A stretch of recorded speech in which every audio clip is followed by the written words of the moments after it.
GNL उपभोक्ता tune करें 77 और मोबाइल यूजर GNN न्यूज देखने के लिए लॉग इन करें www.gnnnews.tv/mobile। GNN न्यूज, सिर्फ खबर।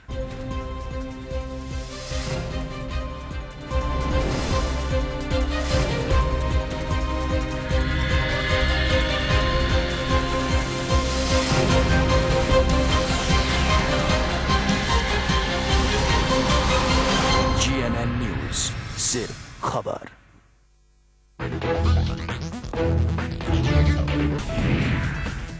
राहुल गांधी ने यूपी में डटे रहने का किया ऐलान। कहा, बाबा रामदेव समर्थकों के काले झंडे से डरकर नहीं भागेंगे।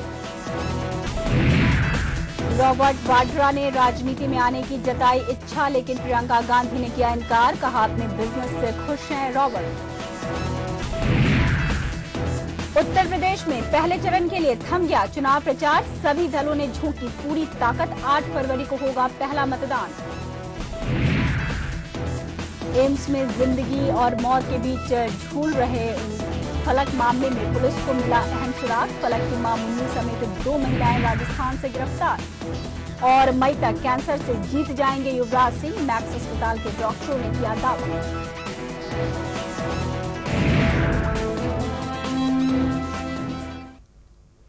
नमस्कार, GNN न्यूज में आप सभी का बहुत बहुत स्वागत है। मैं हूं निमिषा। इन तमाम खबरों को विस्तार से देखते हैं और सबसे पहले बात करते हैं उत्तर प्रदेश के सियासी घमासान की।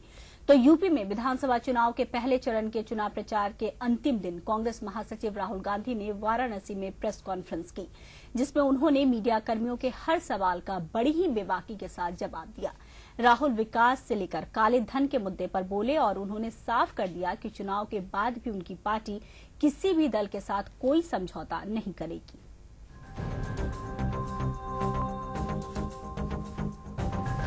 उत्तर प्रदेश विधानसभा चुनाव के पहले चरण के अंतिम दिन कांग्रेस महासचिव राहुल गांधी वाराणसी पहुंचे। वाराणसी में राहुल गांधी मीडिया से मुखातिब हुए। राहुल ने साफ शब्दों में कहा कि जब तक यूपी अपने पैरों पर खड़ा नहीं होता और लोगों से उन्हें इजाजत नहीं मिलती, तब तक वो यूपी से नहीं हटने वाले हैं। वो यहाँ जनता के लिए काम करते रहेंगे। उन्होंने साफ कर दिया कि उन्हें चुनाव के नतीजों की परवाह नहीं। वो अपने मकसद में डटे रहेंगे। बदलाव के लिए हिंदुस्तान में देखिए शक्ति की कोई कमी नहीं है। अगर किसी प्रदेश में विकास नहीं हो रहा है, प्रगति नहीं हो रही है, उसका सिर्फ एक कारण है, जनता की शक्ति ठीक से यूज नहीं हो रही। लक्ष्य इंपॉर्टेंट होता है। मेरा लक्ष्य है, जैसे मैंने अभी कहा, यूपी की जनता को होप देना, उनको कहना, गांव में कहना कि भैया आप जैसा दुनिया में कोई नहीं है। अगर आपके हाथ खोल दिए, आप इस प्रदेश को नहीं पूरी दुनिया को बदल सकते हो, क्योंकि मैं इस बात को मानता हूं। राहुल ने विरोधी पार्टियों के खिलाफ हमलावर रुख अख्तियार करते हुए कहा कि यूपी में कभी गुंडे आते हैं तो कभी चोर आते हैं और लूट खसोट कर चले जाते हैं, लेकिन अब ऐसा नहीं होगा। पिछले 22 सालों से पिछड़ रहे उत्तर प्रदेश में अब विकास की गंगा बहेगी। जहां भी मैं जा रहा हूं, ये जनता हमें कह रही है कि यहाँ की सरकारों ने हमें 22 साल हमारा बेवकूफ बनाया है। मेरा मिशन उत्तर प्रदेश को बदलने का मिशन है। उत्तर प्रदेश में विकास लाने का मिशन है। उत्तर प्रदेश में प्रगति लाने का मिशन है। बीजेपी पर निशाना साधते हुए राहुल ने कहा कि यूपी में बीजेपी का कोई जनाधार नहीं है। आडवाणी जी यात्रा करते हैं लेकिन जनता का दर्द नहीं सुनते। उनका लक्ष्य मात्र पीएम बनना है, लेकिन कांग्रेस का मकसद यूपी को बदलना है। हिंदुस्तान के जो सब पॉलिटिकल नेता हैं, सब बड़े वाले, उनका एक ऑब्सेशन है, प्राइम मिनिस्टरशिप। राहुल गांधी का ये ऑब्सेशन है। राहुल गांधी ने कांग्रेस और समाजवादी पार्टी के साथ गठबंधन की अटकलों के बीच ऐलान किया कि उत्तर प्रदेश में भले ही पार्टी को 2 सीटें मिले या 4, लेकिन सरकार बनाने के लिए कांग्रेस किसी दल के साथ समझौता नहीं करेगी। हम यहाँ किसी राजनीतिक पार्टी से समझौता करने नहीं आए हैं।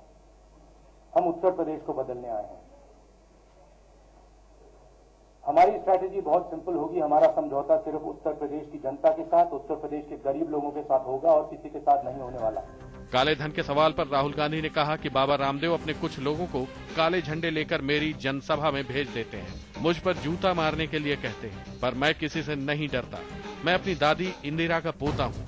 और हर किसी का डट कर मुकाबला करूंगा। राहुल गांधी जनता की बात सुनेगा, चाहे कुछ भी हो जाए।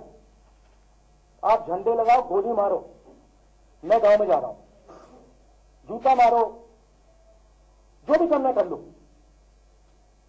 मैं किसी से नहीं डरता हूं। दादी से सीखा हूं, किसी से नहीं डरता हूं। राहुल गांधी ने साफ कर दिया कि वो यूपी के विकास से किसी तरह का समझौता नहीं करेंगे, चाहे अपनों से ही दूरी क्यों न बनानी पड़े। Bureau report, GNN news.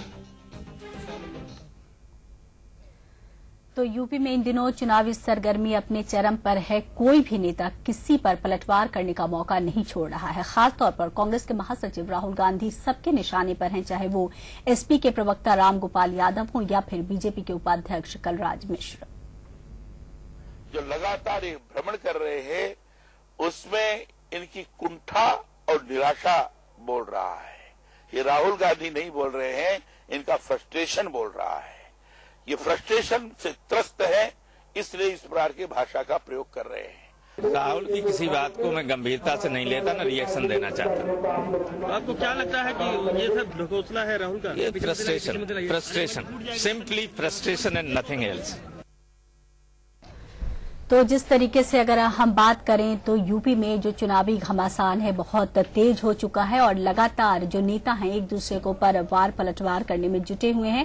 हमारे साथ हमारे दोनों संवाददाता कुमार संभव जो कि कांग्रेस पर अपनी पकड़ रखते हैं और साथ में अगर हम बात करें रजनीश त्रिपाठी की तो वो बीजेपी पर उनकी अच्छी खासी पकड़ है। इन दोनों संवाददाताओं से इस पूरे मुद्दे पर बातचीत करेंगे और उसके अलावा हम आपको बता दें कि हमारे साथ दो खास मेहमान भी जुड़ चुके हैं। कांग्रेस से वरिष्ठ नेता हरीश मिश्रा जी हमारे साथ स्टूडियो में हैं और इसके अलावा अगर हम बीजेपी की बात करें तो बीजेपी की वरिष्ठ नेता पूर्णिमा सेठी भी हमारे साथ जुड़ चुकी हैं। आप सभी का बहुत बहुत स्वागत है GNN न्यूज में।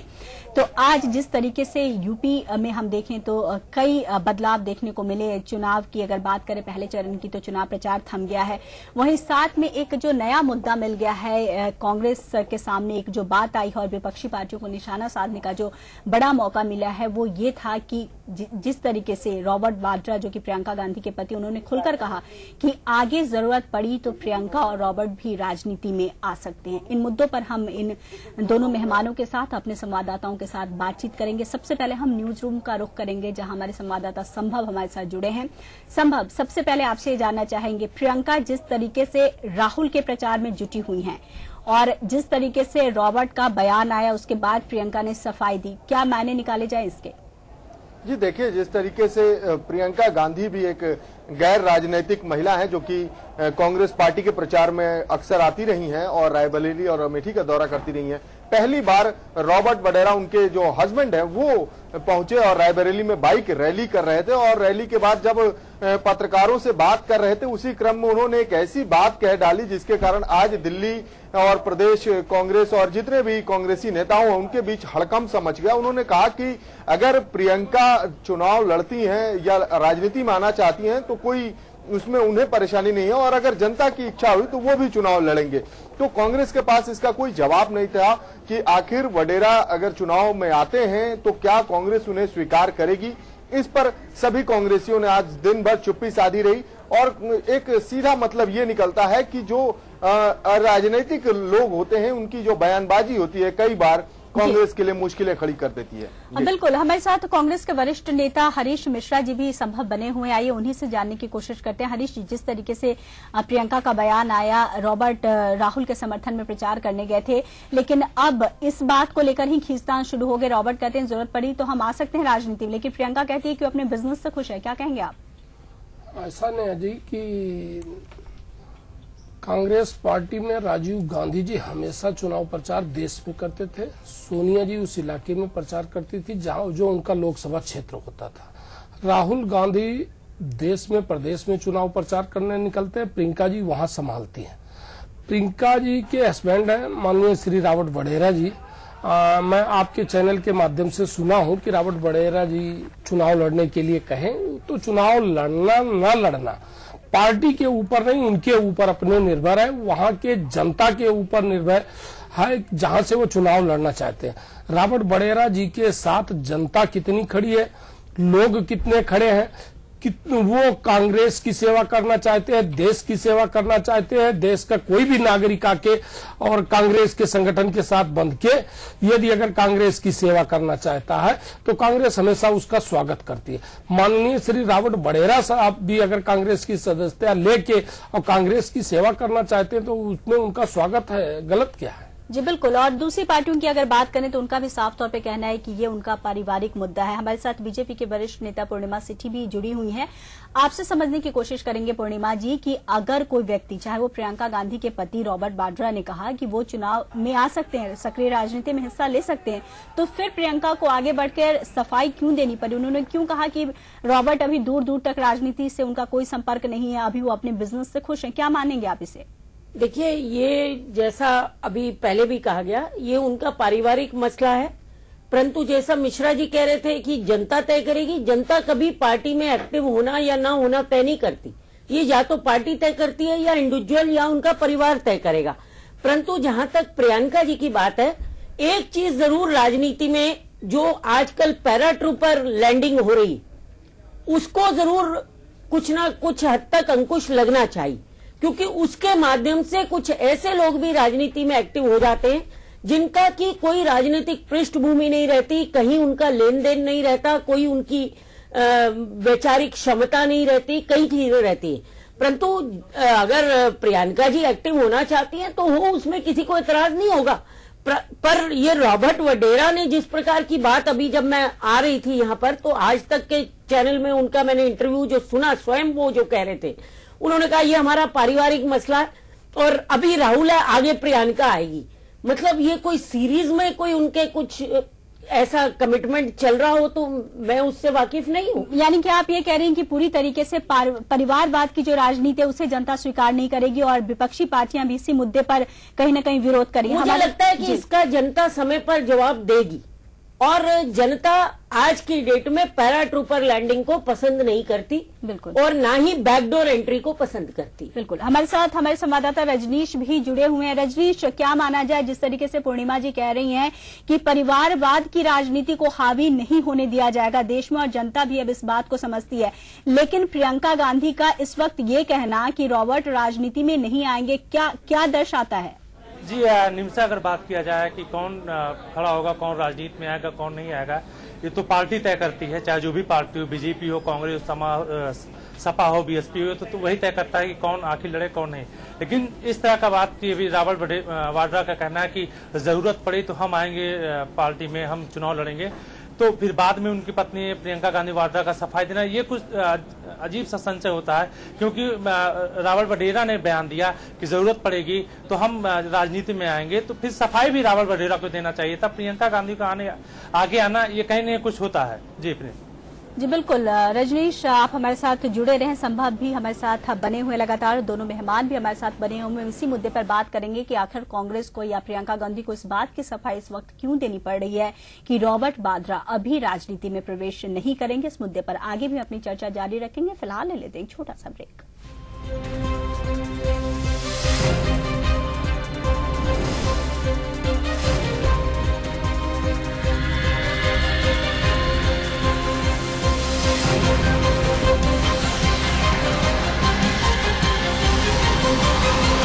GNN न्यूज, सिर्फ खबर।